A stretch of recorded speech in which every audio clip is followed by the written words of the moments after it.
আসসালামু আলাইকুম ওয়া রাহমাতুল্লাহি ওয়া বারাকাতুহু। প্রিয় দর্শক মণ্ডলী, আজকে আপনাদের সামনে আমি খুবই কার্যকরী পরীক্ষিত একটি আমল বলে দেব।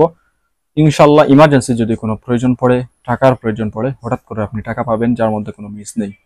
জি অবশ্যই শুরু থেকে শেষ পর্যন্ত যদি ভিডিও দেখেন ইনশাআল্লাহ অবশ্যই আপনি এই উপকার লাভ করবেন।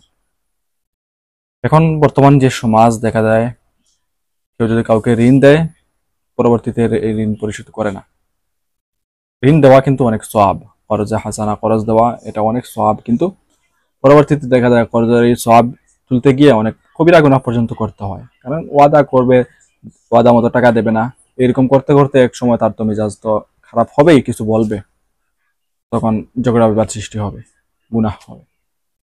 সেজন্য এখন আপনি ভালো মানুষ গিয়ে আরেকজনের কাছে কোনো কিছু চান, দেখবেন সবাই আপনাকে ঋণ দেবে না, কারণ ওই কিছু খারাপ মানুষ এই পথ বন্ধ করে দিচ্ছে। ওরা আবার যদি কিস্তি থেকে আনে, অর্থাৎ সুদ থেকে আনে, ঠিকই ওইখানে সুদও পরিশোধ করবে, মূল্য দেবেই দেবে, ওইখানে ঠিকই পারবে। কিন্তু একজনের কাছ থেকে খরচ নিয়েছে, আহসান করছে আরেকজন, ওই টাকা সে পরিশোধ করবে না। এরকম ইতর প্রাণী।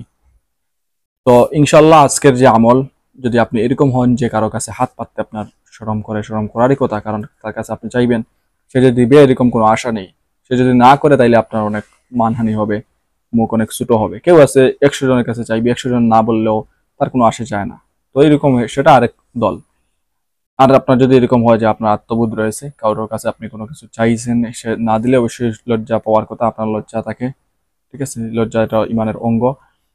তাইলে আপনি আমল করবেন, ইনশাল্লাহ আমলের উসিলায় আপনার চাওয়া পূরণ হবে, আল্লাহ তাআলা নিজেই আপনার চাওয়া পূরণ করে দিবেন, আপনাকে কারো কাছে হাত পাততে হবে না। এখন হয়তো অনেকে বিশ্বাস করতে পারবেন না, যারা বিশ্বাস করতে পারবেন না তাদের উদ্দেশ্যে বলছি, নামাজে তো আপনারা বলেন ইয়াকা না'বুদু ওয়া ইয়াকা নাস্তাঈন, আল্লাহ তাআলাকে বলেন যে আমরা তোমার ইবাদত করি, তোমার সাহায্য চাই, অর্থাৎ তার কারো না। ঠিক আছে? তো আপনি তো মুনাফিক যদি মনে করেন যে এটা আল্লাহ তাআলা কেমনে দেবেন, আর এই সেই, আর মানুষের কাছে না চাইলে কি আর হবে? তাহলে আপনি আপনি নিজেই নামাজে বলতেছেন যে আল্লাহ তাআলার কাছে, আল্লাহ তাআলার ইবাদত করেন, আল্লাহ তাআলার কাছেই সাহায্য চান। তাহলে এখন বলেন কেন যে মানুষ ছাড়া আপনি হবে না, এই হবে না? তাহলে তো আপনি মুনাফিকই করতেছেন। নামাজে বলেন এক কথা, আর এখানে এসে বলেন আরেক কথা। ওইরকম কোনো কিছু নয়। আল্লাহকে বিশ্বাস করার মতো বিশ্বাস করবেন। আল্লাহ তাআলা অন্তর দেখেন, আপনার মুখ নয়। মুখ দিয়ে বলবেন যে সব কাজ করা মালিক আল্লাহ তাআলা, আল্লাহ তাআলাই দিবেন, আর অন্তর দিয়ে আপনি আল্লাহ মানলেন না, ওইরকম কোনো কিছুতে কোনো কাজ হবে না। অন্তরে মুখে মিল রেখে আমল করবেন, আল্লাহকে চিনবেন, আল্লাহকে ডাকবেন, দেখবেন ওই দোয়াও কবুল হবে, আল্লাহ তাআলা ডাকও শুনবেন। ঠিক আছে? তো এখন আপনার কোনো ইমার্জেন্সি টাকার প্রয়োজন, করে টেলিভিশন কিনবেন, টাকা নাই, ওইরকম আমল করে কোনো উপকার হবে না। বিলাসিতার জন্য নয়, খারাপ কোনো কাজের জন্য নয়। স্পিকার, ডিজে গান শোনার জন্য বড় স্পিকারের প্রয়োজন, দুম দুম বেশি করে হবে। এখন আপনার টাকা কেউ দিচ্ছে না, এখন টাকার প্রয়োজন, আর আপনি আমল শুরু করে দিলেন আর টাকা হয়ে যাবে, এরকম নয়। সৎ উদ্দেশ্যে, সৎ তরিকায়, জায়েজ উদ্দেশ্যে টাকার প্রয়োজন, ওই টাকার প্রয়োজন পূর্ণ করতে গিয়ে আপনি যদি আমল করেন, ইনশাআল্লাহ দেখবেন আল্লাহ তাআলা আপনাকে অবশ্যই টাকা দান করবেন যে কোনো ভাবে। এটার মানে আবার এরকম নয় যে আকাশে আকাশ খোলা রাখবেন, অর্থাৎ টিন ঘরের যদি টিন সেট হয়, টিন একটু খোলা রাখবেন, অথবা দরজা খোলা রাখবেন, অথবা ছাদ যদি হয় ছাদ ভেঙে ফেলবেন কারণ ওইখান থেকে টাকা আসবে, ওইরকম কোনো কিছু নয়। আল্লাহ তাআলা কোনো না কোনো উসিলার মাধ্যমে দেওয়াবেন। যেমন কারো কাছে আপনি টাকা পাঠান, তো সে আপনাকে টাকা এনে দেবে, তার কাছে অনেকদিন চাওয়ার পর সে টাকা দিচ্ছে না, তখন সে নিজের ইচ্ছা দিয়ে দেবে, ওই যে আল্লাহ তাআলা তার উসিলায় আপনাকে দেওয়াবেন। অথবা এমন কোনো মানুষ আপনাকে দান করবে যেটা কেউ আপনাকে কোনো কিছু দিয়ে দিচ্ছে, অর্থাৎ এসব বলে আর বোঝানোর প্রয়োজন নেই, এটা যে কোনো অবস্থাতে হবে। অনেক সময় দেখা যায় না, আমরা এই মানুষটা এরকম কোনো কিছু দেওয়ার কথা না, বা এই জিনিসটা আমি পাওয়ার কোনো প্রশ্নই উঠে না, কিন্তু হুট করে আমি পেয়ে গেছি। সেম ওইরকম কোনো না কোনো পথ আল্লাহ তাআলা বের করে দিবেন, কোনো উসিলার মাধ্যমে আল্লাহ তাআলা আপনাকে আপনার ওই হাজত পূর্ণ করবেন, অর্থাৎ টাকার প্রয়োজন পূর্ণ করবেন। তো যে আমল করবেন সেটা হচ্ছে সূরা ইখলাসের আমল।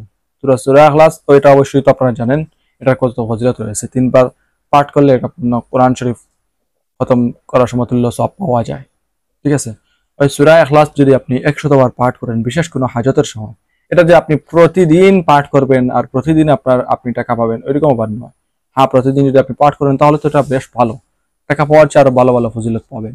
ঠিক আছে? যেগুলো আপনি টাকা যদি পান তারপরেও এরকম ফজিলতে আপনি উপযুক্ত হতে পারবেন না, কিন্তু প্রতিদিন পাঠ করার কারণে যত ফজিলত আপনি পাবেন, ঠিক আছে, সেটা পাঠ করা যাবে। কিন্তু এই যে আজকে টাকা পাইছেন এটার জন্য আবার কালকে টাকা পাওয়ার জন্য আবার আমল শুরু করে দিয়েছেন, এরকম কিছু আল্লাহর জন্য সওয়াবের জন্য আপনি পাঠ করবেন, সওয়াবের জন্য আমল করবেন, ইনশাআল্লাহ উপকার পাবেন। তো এটা যদি আপনি 100 বার পাঠ করেন দৈনিক, হঠাৎ করে আপনার টাকার প্রয়োজন, টাকার অভাব, টাকা নেই, আপনি 100 বার সূরা ইখলাস ইয়াকিন ঠিক রেখে, দৃঢ় ইয়াকিন নিয়ে আমল করেন, ইনশাআল্লাহ দেখবেন খুব দ্রুত একদিনের মধ্যে অথবা 2-4 দিনের মধ্যে আল্লাহ তাআলা আপনাকে টাকার ব্যবস্থা করে দিবেন ইনশাআল্লাহ।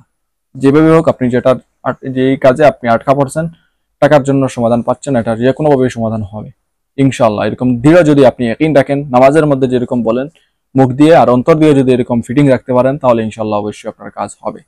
ঠিক আছে? তো যাই হোক, আজকে ভিডিও পর্যন্ত সার সংক্ষেপ যে কথা সেটা হচ্ছে আজকের আমলটা অত্যন্ত কার্যকরী, পরীক্ষিত। নামাজের মধ্যে যেরকম বলেন ইয়াকা না'বুদু ওয়া ইয়াকা নাস্তাঈন, আমরা তোমারই ইবাদত করি, তোমারই সাহায্য চাই, সেম ওইরকম আল্লাহ তাআলার কাছে এমন একটি সাহায্য চাইবেন হঠাৎ বিশেষ কোনো প্রয়োজনে, মাত্র 100 বার পাঠ করবেন সূরা ইখলাস, তারপরে আল্লাহর কাছে সাহায্য চান। আপনার কত টাকার প্রয়োজন, ইনশাআল্লাহ আপনার যদি বিলাসিতা কোনো না হয়, আপনার যদি দৈনন্দিন কোনো প্রয়োজনীয় কোনো জিনিস, আপনার প্রয়োজনীয় জিনিস হোক আর প্রয়োজনীয় কোনো আপনার অন্য কোনো বিষয় হোক যেটার জন্য কিছু টাকার প্রয়োজন, আপনার ইমার্জেন্সি টাকা লাগবেই, ইমার্জেন্সি টাকার প্রয়োজন, তাহলে আল্লাহ তাআলার কাছে আপনি সূরা ইখলাস মাত্র 100 বার পাঠ করে আল্লাহ তাআলার কাছে চান, দেখবেন আপনার যে ইমার্জেন্সি কাজ আটকা পড়েছে এটা আল্লাহ তাআলা টাকার মাধ্যমে হোক আর কোনো কিছুর মাধ্যমে হোক, যেভাবে হোক এটা থেকে আপনাকে উদ্ধার করবেন ইনশাআল্লাহ। ঠিক আছে? তো যাই হোক, আজকে ভিডিও পর্যন্ত। আশা করি ভিডিওটি আপনাদের অত্যন্ত উপকারে আসবে। পরবর্তী ভিডিও দেখার আমন্ত্রণ জানিয়ে বিদায় নিলাম। সবাই ভালো থাকুন, সুস্থ থাকুন। আসসালামু আলাইকুম ওয়া রাহমাতুল্লাহি ওয়া বারাকাতুহু।